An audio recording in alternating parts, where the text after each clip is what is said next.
Little John नंगे पांव भिक्षु बन गया। ठंडी सर्दी बीत चुकी थी और वसंत आ चुका था। जंगल अभी तक पत्तों से ढके नहीं थे, लेकिन नवोदित पत्तियां पेड़ों के चारों ओर कोमल धुंध की तरह लटकी हुई थीं। खुले देश में घास के मैदान चमकीले हरे रंग के थे, मकई के खेत गहरे मखमली रंग के थे, क्योंकि वे बढ़ते हुए पत्तों के साथ मोटे और मुलायम थे। हल चलाने वाला सूरज की रोशनी में चिल्ला रहा था, और बैंगनी रंग की नई नई बनी हुई खाइयों में पक्षियों के झुंड मोटे कीड़ों का शिकार कर रहे थे। सारी चौड़ी नम धरती गर्म रोशनी में मुस्कुरा रही थी, और हर छोटी हरी पहाड़ी खुशी से ताली बजा रही थी। हरे भरे पेड़ के सामने खुले में जमीन पर फैली हिरन की खाल पर रॉबिन हुड बैठा था और एक बूढ़े कुत्ते की तरह धूप सेक रहा था। अपने घुटनों पर हाथ रखे हुए वह आलसीपन से लिटिल जॉन को भांग के लंबे धागों से एक मोटी धनुष की डोरी बनाते हुए देख रहा था, बीच बीच में अपनी हथेलियों को गीला करता हुआ और रस्सी को अपनी जांघ पर लपेटता हुआ। पास ही एलन ए डेल अपनी वीणा में एक नई डोरी फिट कर रहा था। अंत में रॉबिन ने कहा, मुझे लगता है कि मैं इस जंगल में कोमल वसंत में घूमना पसंद करूंगा, बजाय इसके कि मैं सभी खुश इंग्लैंड का राजा बनूं।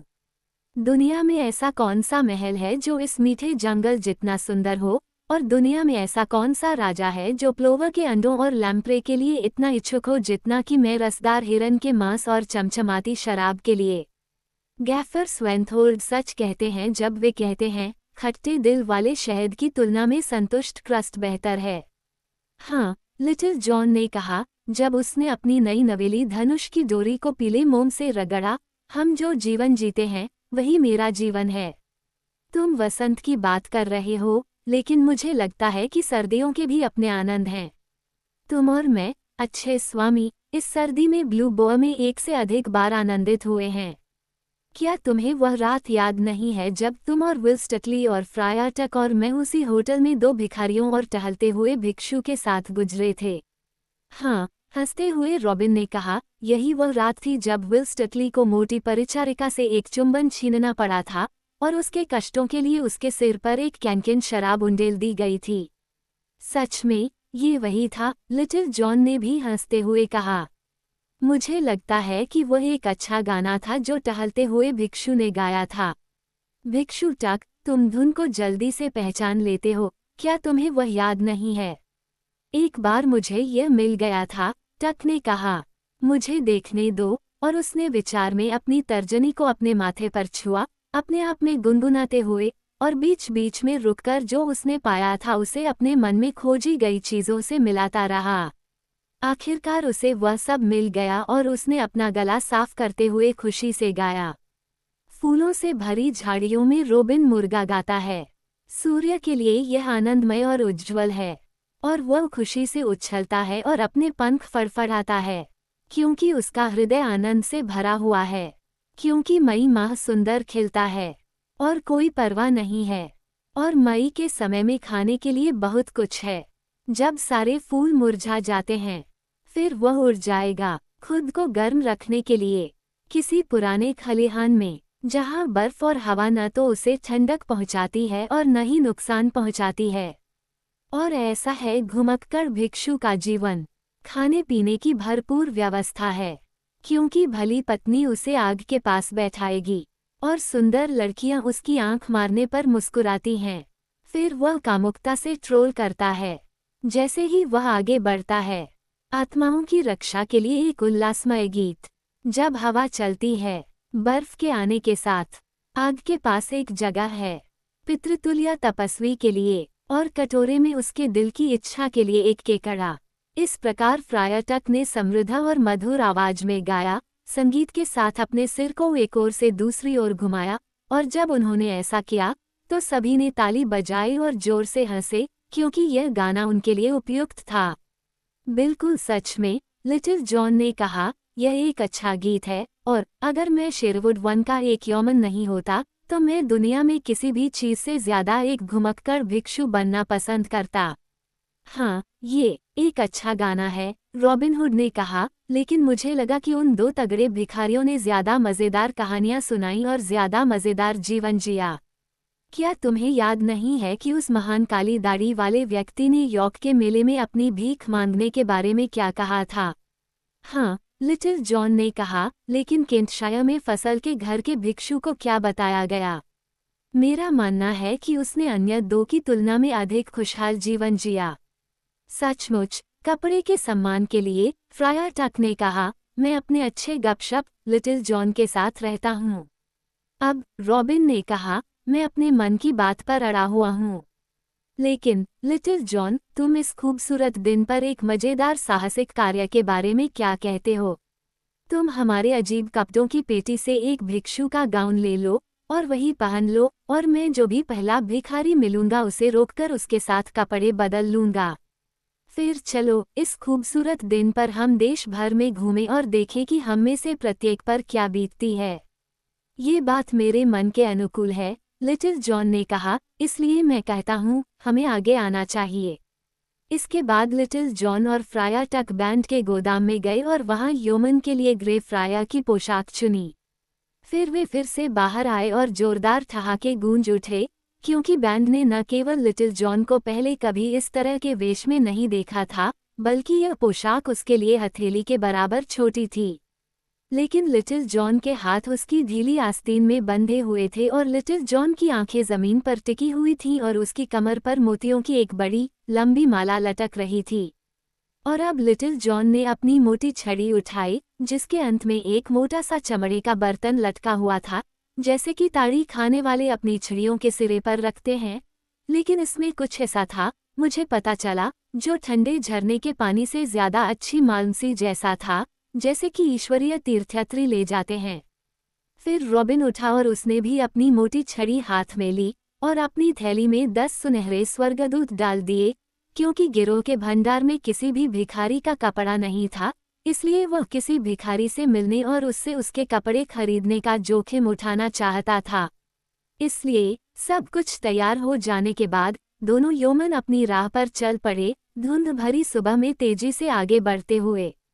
इस तरह वे जंगल के रास्ते से आगे बढ़ते रहे जब तक कि वे राजमार्ग पर नहीं पहुंच गए, और फिर राजमार्ग के साथ साथ चलते रहे जब तक कि ये दो भागों में विभाजित नहीं हो गया, एक तरफ ब्लिथ और दूसरी तरफ गैंसबोरो की ओर जाता था। यहाँ यौमन रुक गए। खुशमिजाज रॉबिन ने कहा, तुम गैंसबोरो का रास्ता लो और मैं उस रास्ते से ब्लिथ जाऊंगा। इसलिए, तुम्हारा भला हो, पवित्र पिता, और जब तक हम दोबारा न मिलें, तुम्हें अपने मोतियों को गिनने की जरूरत नहीं पड़ेगी। अच्छा डैन, अच्छा भिखारी जो होना चाहिए, लिटिल जॉन ने कहा, और इससे पहले कि मैं तुम्हें अगली बार देखूं, तुम्हें दया की भीख मांगने का कोई कारण नहीं हो सकता। इसलिए वे दोनों अपने अपने रास्ते पर दृढ़तापूर्वक आगे बढ़ते रहे, जब तक कि उनके बीच एक हरी पहाड़ी नहीं आ गई, और वे एक दूसरे की दृष्टि से छिप गए। छोटा जॉन सीटी बजाता हुआ आगे बढ़ रहा था, क्योंकि सड़क पर कोई भी आसपास नहीं था। नवोदित झाड़ियों में छोटे पक्षी खुशी से चहचहा रहे थे, और दोनों ओर हरी पहाड़ियां आसमान की ओर उठ रही थीं। वसंत के बड़े सफेद बादल सुस्त उड़ान में धीरे धीरे उनके मुकुटों पर तैर रहे थे। लिटिल जॉन पहाड़ियों से नीचे और घाटियों में आगे बढ़ रहा था, उसके चेहरे पर ताज़ी हवा बह रही थी और उसके पीछे उसके वस्त्र लहरा रहे थे, और इस तरह आखिरकार वह एक चौराहे पर पहुंच गया जो टक्सफोर्ड की ओर जाता था। यहाँ उसे 3 सुंदर लड़कियां मिली, जिनमें से प्रत्येक ने बाजार के लिए अंडे की एक टोकरी उठाई हुई थी। उसने कहा, कहाँ जा रही हो, सुंदर युवतियाँ? और वह उनके रास्ते में खड़ा हो गया, उन्हें रोकने के लिए उनके सामने अपनी छड़ी पकड़ी। फिर वे एक साथ इकट्ठे हुए और एक दूसरे को धक्का दिया, और एक ने तुरंत बोलकर कहा, हे पवित्र भिक्षु, हम अपने अंडे बेचने के लिए टक्सफोर्ड बाजार जा रहे हैं। अब आगे बढ़ो। लिटिल जॉन ने सिर झुकाकर उन दोनों की ओर देखते हुए कहा, ये वाकई दुख की बात है कि ऐसी सुंदर लड़कियों को बाजार में अंडे ले जाने के लिए मजबूर होना पड़ रहा है। मैं तुमसे कहता हूँ, अगर मैं इस दुनिया में चीज़ों को आकार दे पाता, तो तुम तीनों को बेहतरीन रेशमी कपड़े पहनाए जाते, दूध जैसे सफ़ेद घोड़ों पर सवार होते, तुम्हारे बगल में पन्ने होते, और तुम सिर्फ व्हिप्ड क्रीम और स्ट्रॉबेरी खाती। ऐसा जीवन निश्चित रूप से तुम्हारे रूप रंग के अनुकूल होता। इस भाषण पर तीनों सुंदर युवतियां नीचे देखने लगीं, शर्मा गईं और मुस्कुराने लगीं। एक ने कहा, ला। दूसरी ने कहा, शादी कर लो, वह हमारा मजाक उड़ा रहा है। और तीसरी ने कहा, अब सुनो पवित्र आदमी की बात। लेकिन साथ ही उन्होंने अपनी आंखों के कोनों से लिटिल जॉन को देखा। अब देखो, लिटिल जॉन ने कहा, मैं तुम जैसी सुंदर युवतियों को सड़क पर टोकरियां ले जाते हुए नहीं देख सकता। मुझे उन्हें स्वयं ले जाने दो, और तुम में से कोई, यदि तुम चाहो, तो मेरी लाठी ले जा सकता है। नहीं, लड़कियों में से एक ने कहा, लेकिन तुम एक समय में 3 टोकरियां नहीं उठा सकते। हाँ, लेकिन मैं कर सकता हूँ, लिटिल जॉन ने कहा, और मैं तुम्हें अभी दिखाऊंगा। मैं अच्छे संत विल्फ्रेड का धन्यवाद करता हूँ कि उन्होंने मुझे एक सुंदर बुद्धि दी है। अब तुम देखो, यहाँ मैं ये बड़ी टोकरी लेता हूँ, यहाँ मैं अपनी माला को हैंडल के चारों ओर इस तरह बांधता हूँ, और यहाँ मैं माला को अपने सिर के ऊपर रखता हूँ और टोकरी को अपनी पीठ पर लटकाता हूँ, इस तरह। और लिटिल जॉन ने उसके कहे अनुसार किया। टोकरी उसके पीछे एक फेरीवाले के बैग की तरह लटकी हुई थी। फिर अपनी छड़ी एक नौकरानी को दे दी, और दोनों हाथों में टोकरी लेकर उसने अपना चेहरा टेक्सफोर्ड टाउन की ओर मोड़ा और खुशी से आगे बढ़ा। दोनों तरफ एक हंसती हुई नौकरानी थी, और एक आगे छड़ी लिए हुए चल रही थी। इस तरह वे आगे बढ़े, और जो कोई भी उन्हें मिला वह रुक गया और उन्हें देखकर हंसने लगा, क्योंकि किसी ने कभी भी इस लंबे तगड़े ग्रे फ्रायर जैसा मज़ेदार नज़ारा नहीं देखा था, जिसके कपड़े उसके लिए बहुत छोटे थे, अंडे से लदा हुआ था, और 3 सुंदर लड़कियों के साथ सड़क पर घूम रहा था। लिटिल जॉन को इसकी जरा भी परवाह नहीं थी, लेकिन जब ऐसे लोग उसे मजाक में कुछ कहते थे तो वह भी उतनी ही प्रसन्नता से शब्दों के बदले शब्दों का उत्तर देता था। इसलिए वे टेक्सफोर्ड की ओर बढ़े, बातें करते हुए और हंसते हुए, जब तक कि वे शहर के पास नहीं पहुंच गए। यहाँ लिटिल जॉन रुका और टोकरियां रख दी, क्योंकि वह शहर में जाने की परवाह नहीं करता था, कहीं ऐसा न हो कि वह शेरिफ के आदमियों से मिल जाए। हाय मीठी चुस्कियां, उसने कहा, यहाँ मुझे तुम्हें छोड़ना होगा। मैंने इस रास्ते से आने के बारे में नहीं सोचा था, लेकिन मुझे खुशी है कि मैं ऐसा करके आया। अब इससे पहले कि हम अलग हों, हमें मीठी दोस्ती पीनी चाहिए। ऐसा कहते हुए उसने अपनी छड़ी के सिरे से चमड़े का बर्तन खोला और उसमें से ढक्कन निकालकर उसे उस लड़की को दिया जिसने उसकी छड़ी उठाई थी। पहले बर्तन के मुंह को अपनी आस्तीन से पोंछा, फिर हर लड़की ने उसमें से थोड़ा थोड़ा पिया, और जब वह चारों ओर से गुजर गया तो लिटिल जॉन ने जो बचा था उसे खत्म कर दिया, ताकि उसमें से एक और बूंद भी न निचोड़ी जा सके। फिर हर लड़की को प्यार से चूमते हुए उसने उन सभी को शुभकामनाएं दी और उन्हें छोड़ दिया। लेकिन जब वह सीटी बजाता हुआ चला गया तो नौकरानियां उसे देखती रहीं। कितनी अफसोस की बात है, एक ने कहा, कि इतना मोटा हट्टा कट्टा लड़का पवित्र आदेशों में है। विवाह करो, लिटिल जॉन ने अपने आप से कहा, जैसे वह आगे बढ़ रहा था। ऐसी कोई बुरी घटना नहीं हुई थी। संत डंस्टन मुझे ऐसी और भी घटनाएं भेजें। कुछ देर चलने के बाद उसे दिन की गर्मी में फिर से प्यास लगने लगी। उसने अपने चमड़े के बर्तन को कान के पास हिलाया, लेकिन उसमें से कोई आवाज नहीं आई। फिर उसने उसे अपने होठों से लगाया और ऊपर की ओर झुकाया, लेकिन एक बूंद भी नहीं निकली। लिटिल जॉन, उसने दुखी होकर अपने आप से कहा, इस दौरान अपना सिर हिलाते हुए, औरत अभी भी तुम्हारा विनाश करेगी अगर तुम अपना बेहतर ख्याल नहीं रखोगे। लेकिन आखिरकार वह एक पहाड़ी की चोटी पर पहुंच गया और उसने देखा कि उसके नीचे घाटी में एक छोटी सी प्यारी सी छप्पर वाली सराय है, जिसकी ओर सड़क एकदम से नीचे झुकी हुई है। ये देखते ही उसके भीतर एक आवाज जोर से चिल्लाई, मैं तुम्हें खुशी देता हूँ अच्छे दोस्त, क्योंकि वहाँ तुम्हारे दिल की खुशी है, यानी एक मीठा आराम और एक कप ब्राउन बियर। इसलिए उसने अपनी गति तेज कर दी और पहाड़ी से नीचे की ओर एक छोटी सी सराय में पहुंच गया, जहां एक हिरन के सिर के साथ एक बोर्ड लटका हुआ था। दरवाजे के सामने एक मुर्गी अपने पैरों के पीछे मुर्गियों के झुंड के साथ धूल में खरोंच रही थी। गौरैया छत के नीचे घरेलू मामलों के बारे में बात कर रही थी, और सब कुछ इतना मीठा और शांतिपूर्ण था कि लिटिल जॉन का दिल उसके भीतर हंसा। दरवाजे के पास 2 मोटे भुट्टे खड़े थे, जिन पर चौड़ी मुलायम गद्देदार काठी थी, जो आसानी से यात्रा करने के लिए अच्छी तरह से फिट थे, और बैठक में अमीर मेहमानों के बारे में बात कर रहे थे। दरवाजे के सामने 3 खुशमिजाज लोग, एक टिनकर, एक फेरीवाला और एक भिखारी, धूप में एक बेंच पर बैठे हुए मोटी शराब पी रहे थे। मैं तुम्हें एक अच्छा घर देता हूँ प्यारे दोस्तों, लिटिल जॉन ने कहा और जहाँ वे बैठे थे वहाँ तक चला गया।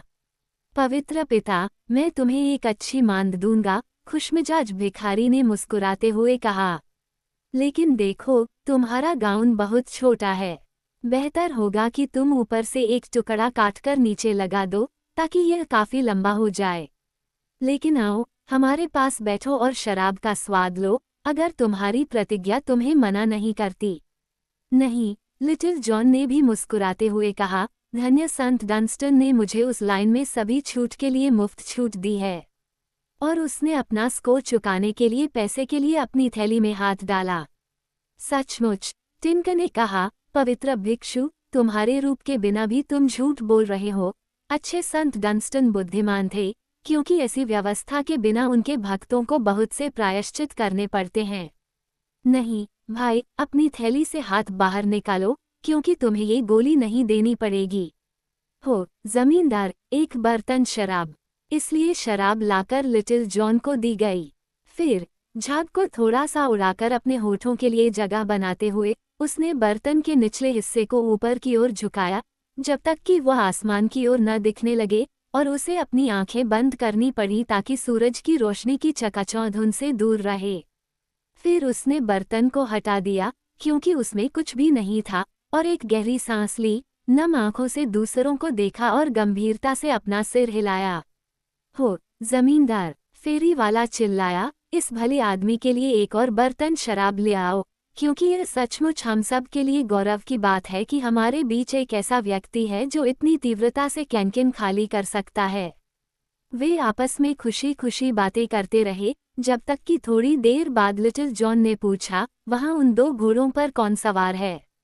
भाई, तुम्हारे जैसे 2 पवित्र व्यक्ति, भिखारी ने कहा। वे अभी अंदर एक बढ़िया दावत का आनंद ले रहे हैं, क्योंकि मैंने अभी अभी एक उबले हुए मुर्गे की भाप की गंध महसूस की है। मकान मालकिन ने बताया कि वे यॉर्कशायर के फाउंटेन एबे से आए हैं और व्यापार के सिलसिले में लिंकन जा रहे हैं। वे एक खुशमिजाज जोड़ा हैं, टिनकर ने कहा, क्योंकि एक तो बूढ़ी औरत की धुरी की तरह दुबला है और दूसरा चर्बी की खीर की तरह मोटा है। मोटापे की बात करते हुए फेरी वाले ने कहा, पवित्र भिक्षु, आप स्वयं भी बहुत भूखे नहीं दिखते।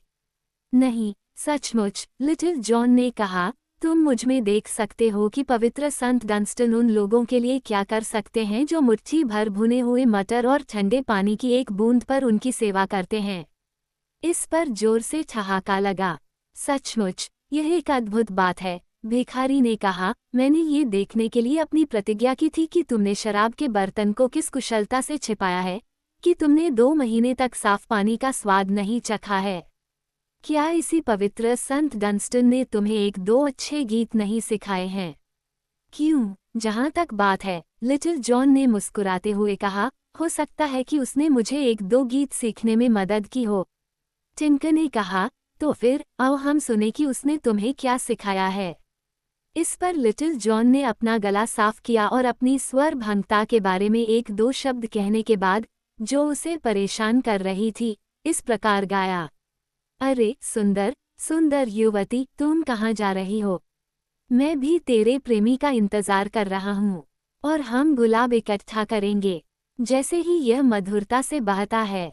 आनंद के लिए आनंदित हवाएं चल रही हैं। अब ऐसा लग रहा था कि लिटिल जॉन के गीत कभी नहीं गाए जाएंगे, क्योंकि वह अभी आगे नहीं बढ़ा था कि सराय का दरवाज़ा खुला और फाउंटेन एबे के 2 भाई बाहर आए।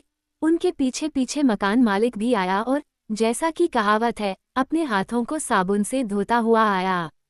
लेकिन जब फाउंटेन एबे के भाइयों ने देखा कि यह कौन गा रहा है और वो ग्रे फ्रायर के वस्त्र पहने हुए है, तो वे अचानक रुक गए। मोटा छोटा भाई अपनी भारी भौहों को एक साथ खींचकर एक शक्तिशाली भौं बना रहा था और पतला भाई अपना चेहरा इस तरह से मोड़ रहा था जैसे उसके मुंह में खट्टी बियर हो।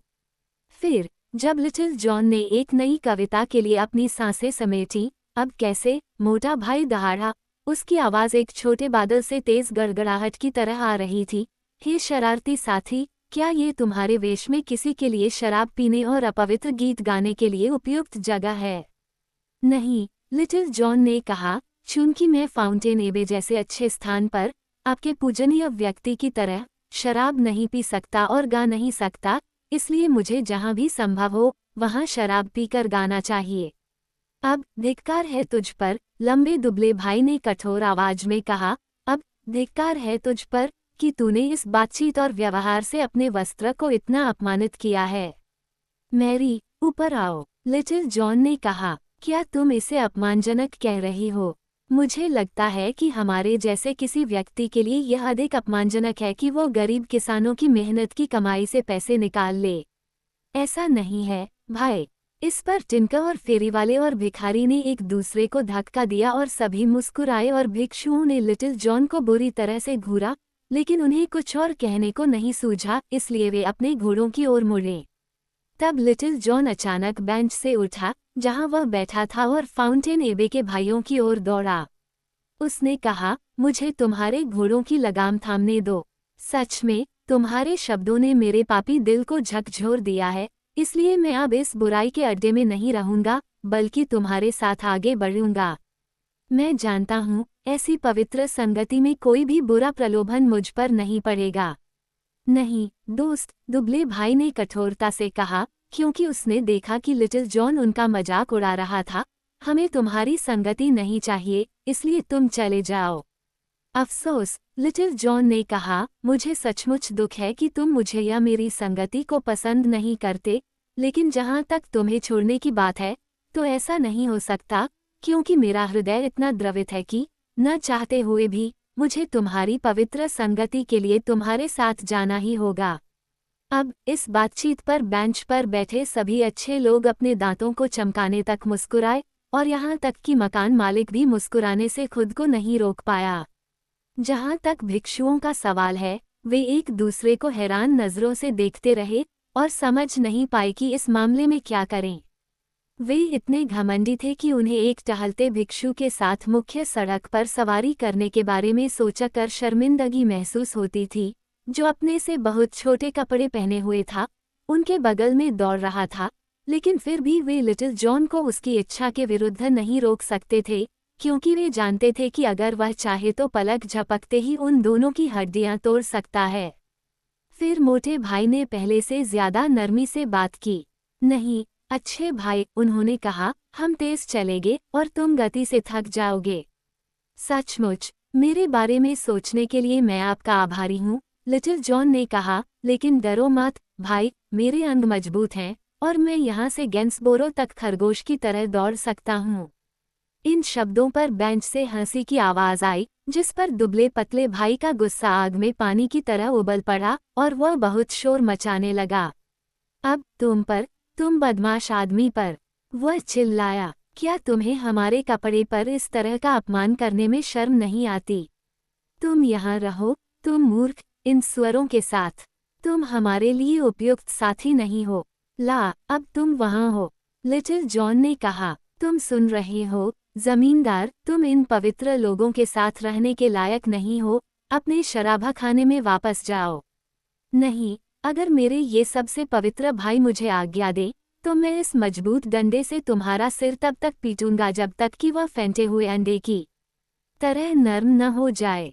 इन शब्दों पर बेंच पर बैठे लोगों में से जोरदार ठहाके लगे और मकान मालिक का चेहरा पेट में अपनी हंसी को दबाने से चेरी की तरह लाल हो गया, लेकिन उसने अपनी खुशी को दबा लिया, क्योंकि वह फाउंटेन एबे के भाइयों की दुर्भावना को अपने ऊपर नहीं लाना चाहता था। इसलिए दोनों भाइयों ने, क्योंकि वे और कुछ नहीं कर सकते थे, अपनी घोड़ियों पर सवार होकर लिंकन की ओर अपनी नाक घुमाई और घोड़े पर सवार होकर चले गए।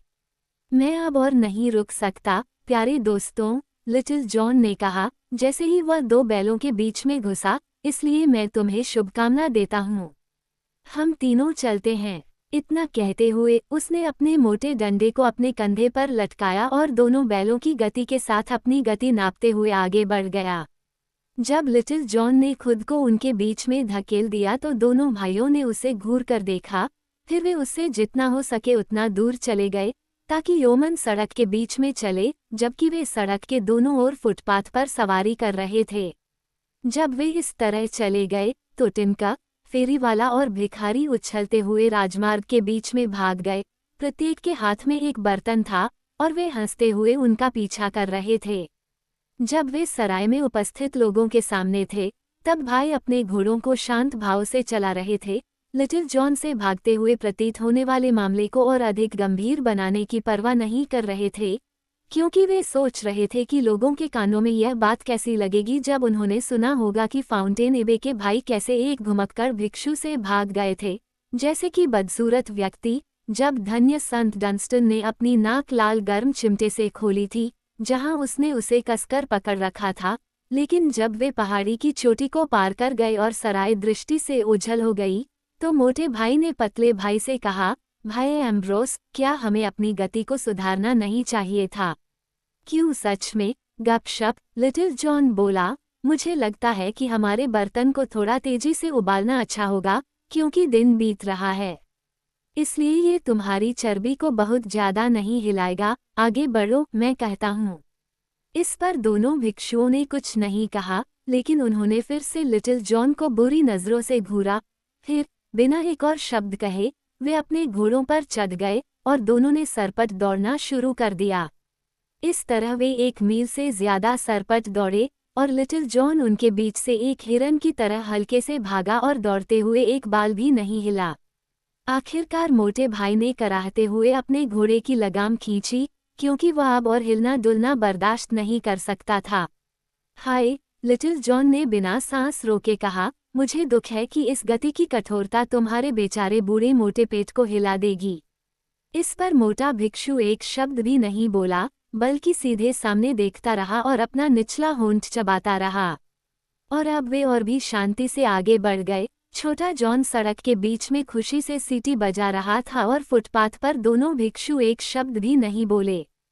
तभी वे 3 खुशमिजाज गायकों से मिले, जो लाल रंग के कपड़े पहने हुए थे, जो सड़क के बीचों बीच ऐसे छोटे कपड़े पहने एक ग्रे फ्रायर को चलते हुए और 2 भाइयों को शर्म से सिर झुकाए फुटपाथ पर शानदार ढंग से सजे हुए मकई के डंडों पर सवार देखकर हैरान रह गए।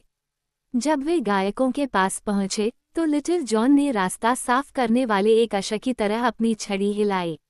रास्ता बनाओ, उसने ऊंची आवाज में चिल्लाया। रास्ता बनाओ, रास्ता बनाओ, क्योंकि हम तीनों यहाँ से जा रहे हैं। फिर गायकों ने कैसे घूरा और कैसे हंसे, लेकिन मोटा फ्राया बुखार से कांप रहा था और दुबला फ्राया अपने घोड़े की गर्दन पर अपना सिर झुकाए हुए था। फिर वे 2 कुलीन शूरवीरों से मिले, जो अपनी कलाई पर बाज का कवच पहने हुए थे, और इसी तरह रेशम और मखमली वस्त्र पहने 2 सुंदर महिलाएं, सभी कुलीन घोड़ों पर सवार थीं। जब लिटिल जॉन और 2 भिक्षु सड़क पर आ रहे थे, तो वे सब एक दूसरे को घूरते हुए खड़े हो गए। लिटिल जॉन ने उन्हें नम्रतापूर्वक प्रणाम किया। आप सभी को नमस्कार, प्रभुओं और देवियों, उसने कहा, लेकिन हम तीनों यहाँ आ रहे हैं। फिर सभी हंस पड़े और एक सुंदर स्त्री चिल्लाई, तुम 3 का क्या मतलब निकाल रहे हो, प्रिय मित्र? लिटिल जॉन ने अपने कंधे पर देखा, क्योंकि वे अब एक दूसरे के पास से गुजर चुके थे, और उसने वापस पुकारा, बिग जैक, दुबला जैक और मोटा जैक पुडिंग। इस पर मोटा भिक्षु कराह उठा और ऐसा लगा जैसे वह शर्म के मारे अपनी काठी से गिर पड़ेगा। दूसरे भाई ने कुछ नहीं कहा, लेकिन वह गंभीर और पत्थर जैसी नज़र से सामने देखने लगा। उनके ठीक आगे सड़क एक ऊंची बाड़ के चारों ओर अचानक मुड़ गई, और मोड़ से कुछ 20 कदम आगे एक और सड़क उस सड़क को पार कर गई जिस पर वे सवार थे। जब वे चौराहे पर पहुंचे और उन लोगों से काफी दूर थे जिन्हें उन्होंने छोड़ा था, तो दुबले पतले फ्राया ने अचानक लगाम खींच ली। देखो दोस्त, उसने गुस्से से कांपती आवाज में कहा, हम तुम्हारी नीच संगति से तंग आ चुके हैं और अब हम मजाक नहीं बनना चाहते। तुम अपना रास्ता जाओ और हमें शांति से अपना रास्ता अपनाने दो। अब वहां आओ। लिटिल जॉन ने कहा, मुझे लगा था कि हम बहुत खुशमिजाज लोग हैं और यहाँ तुम तवे पर चर्बी की तरह जल रहे हो, लेकिन सच में आज मुझे तुमसे बहुत कुछ मिला। हालांकि मैं तुम्हारी संगति को छोड़ नहीं सकता। मुझे पता है कि तुम मुझे याद करोगे, लेकिन अगर तुम फिर से मुझे चाहो तो गुडमैन विंड से फुसफुसाओ और वह मुझे इसकी खबर देगा। लेकिन तुम देख रहे हो कि मैं एक गरीब आदमी हूँ और तुम अमीर हो। मैं तुमसे प्रार्थना करता हूँ कि तुम मुझे 1 या 2 पैसे दो ताकि मैं अगली सराय में रोटी और पनीर खरीद सकूं। हमारे पास पैसे नहीं हैं, दोस्त, दुबले पतले फ्राया ने कठोरता से कहा। आओ, भाई थॉमस, हम आगे चलें। लेकिन लिटिल जॉन ने घोड़ों की लगाम पकड़ ली, एक एक हाथ में। क्या सच में तुम्हारे पास पैसे नहीं हैं? उसने कहा। अब मैं तुमसे प्रार्थना करता हूँ, भाइयों, दान के लिए, मुझे रोटी का एक टुकड़ा खरीदने के लिए कुछ दे दो, भले ही वह केवल 1 पैसा ही क्यों न हो। मैं तुमसे कहता हूँ, दोस्त, हमारे पास पैसे नहीं हैं, मोटे छोटे फ्राया ने बड़ी आवाज में गरजते हुए कहा। क्या सच में आपके पास पैसे नहीं हैं? लिटिल जॉन ने पूछा। 1 पैसा भी नहीं, दुबले पतले फ्राया ने कड़वाहट से कहा। 1 दाना भी नहीं, मोटे फ्राया ने ऊंची आवाज में कहा। नहीं, लिटिल जॉन ने कहा, ऐसा नहीं होना चाहिए। मैं तुम जैसे पवित्र लोगों को बिना पैसे के विदा होते हुए नहीं देख सकता। तुम दोनों अपने घोड़ों से तुरंत नीचे उतरो और हम यहाँ चौराहे के बीच में घुटने टेकेंगे और धन्य संत डंस्टन से प्रार्थना करेंगे कि वे हमें हमारी यात्रा पर ले जाने के लिए कुछ पैसे भेजें। तुम क्या कह रहे हो, दुष्टता के अंग? दुबले पतले फ्राया ने क्रोध से अपने दांत पीसते हुए कहा। क्या तुम मुझे, फाउंटेन एबे के ऊंचे तहखाने में रहने वाले को, अपने घोड़े से उतरकर गंदे रास्ते पर घुटने टेककर किसी भिखारी सैक्सन संत से प्रार्थना करने के लिए कहते हो? अब लिटिल जॉन ने कहा, मैं तुम्हारा सिर फोड़ने की बहुत इच्छा कर रहा हूँ, क्योंकि तुमने अच्छे संत डंस्टन के बारे में ऐसा कहा है। लेकिन तुरंत नीचे उतर जाओ, क्योंकि मेरा धैर्य अब ज्यादा देर तक नहीं टिकेगा और मैं भूल सकता हूँ कि तुम दोनों पवित्र आदेशों में हो। इतना कहते हुए उसने अपनी मोटी छड़ी को तब तक घुमाया जब तक कि वह फिर से सीटी नहीं बजाती।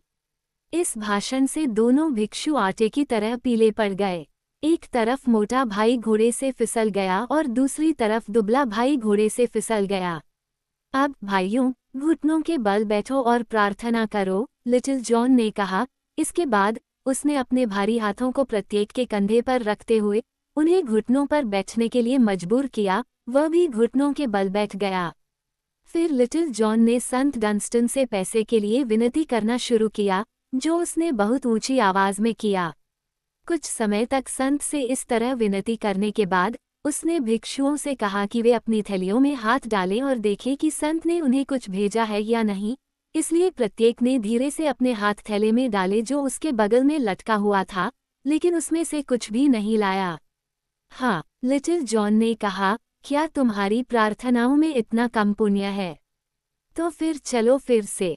फिर उसने तुरंत संत डंस्टन को फिर से पुकारना शुरू किया, कुछ इस तरह, हे दयालु संत डंस्टन, इन गरीब लोगों को तुरंत कुछ पैसे भेजो, कहीं ऐसा न हो कि मोटा आदमी दुबला हो जाए और दुबले आदमी की तरह दुबला हो जाए, और दुबला आदमी लिंकन टाउन पहुंचने से पहले ही पूरी तरह से क्षीण हो जाए। लेकिन उन्हें केवल 10 शिलिंग प्रति व्यक्ति भेजो, कहीं ऐसा न हो कि वे घमंड से फूल जाएं। जितना तुम भेजो, उससे ज्यादा मुझे भेजो। अब वो खड़ा हुआ और बोला, आइए देखते हैं कि हर एक के पास क्या है। फिर उसने अपनी थैली में हाथ डाला और उसमें से 4 सुनहरे स्वर्गदूत निकाले। भाइयों, तुम्हारे पास क्या है? उसने पूछा। फिर एक बार फिर प्रत्येक भिक्षु ने धीरे से अपना हाथ अपनी थैली में डाला और एक बार फिर उसे बिना कुछ निकाले बाहर निकाला। क्या तुम्हारे पास कुछ नहीं है? लिटिल जॉन ने कहा। नहीं, मैं गारंटी देता हूँ कि कुछ ऐसा है जो तुम्हारी थैलियों की सिलवटों में घुस गया है और इसलिए तुम उसे देख नहीं पाए। मुझे देखने दो। इसलिए वह पहले दुबले पतले भिक्षु के पास गया और थैली में हाथ डालकर उसने एक चमड़े का थैला निकाला और उसमें से 110 पाउंड सोने के पैसे गिने। मैंने सोचा, लिटिल जॉन ने कहा, कि तुमने अपनी थैली के किसी कोने में वह पैसा खो दिया है जो धन्य संत ने तुम्हें भेजा था। और अब मुझे देखना है कि तुम्हारे पास भी कुछ है या नहीं, भाई। इसके बाद उसने अपना हाथ मोटे भिक्षु की थैली में डाला और उसमें से दूसरे की तरह एक थैला निकाला और उसमें से 70 पाउंड गिने। अब देखो, उसने कहा, मुझे पता था कि अच्छे संत ने तुम्हें कुछ थोड़ा बहुत पैसा भेजा था जो तुमने भी खो दिया था। फिर उन्हें 1-1 पाउंड देते हुए उसने बाकी पैसे अपनी थैली में रख लिए और कहा, तुमने मुझसे वचन लिया था कि तुम्हारे पास कोई पैसा नहीं है। पवित्र व्यक्ति होने के नाते मुझे विश्वास है कि तुम अपने वचन से मुकर नहीं जाओगे, इसलिए मैं जानता हूं कि अच्छे संत डंस्टन ने मेरी प्रार्थनाओं के उत्तर में ये भेजा है। लेकिन चूंकि मैंने केवल 10 शिलिंग के लिए प्रार्थना की थी, जो कि मेरे अधिकार से परे है, इसलिए मैं इसे स्वीकार करता हूँ। मैं तुम्हें अच्छा दान देता हूँ, भाइयों, और अब से तुम्हारी यात्रा सुखद हो। ऐसा कहते हुए वह मुड़ा और उन्हें छोड़कर चला गया। भिक्षुओं ने एक दूसरे को दुखी नजर से देखा और धीरे धीरे और उदास होकर वे फिर से अपने घोड़ों पर सवार हुए और बिना एक शब्द कहे चले गए। लेकिन लिटिल जॉन ने अपने कदम फिर से शेरवुड वन की ओर मोड़ लिए और प्रसन्नतापूर्वक सीटी बजाते हुए आगे बढ़ गया। और अब हम देखेंगे कि भिखारी के रूप में रॉबिन हुड का क्या हुआ।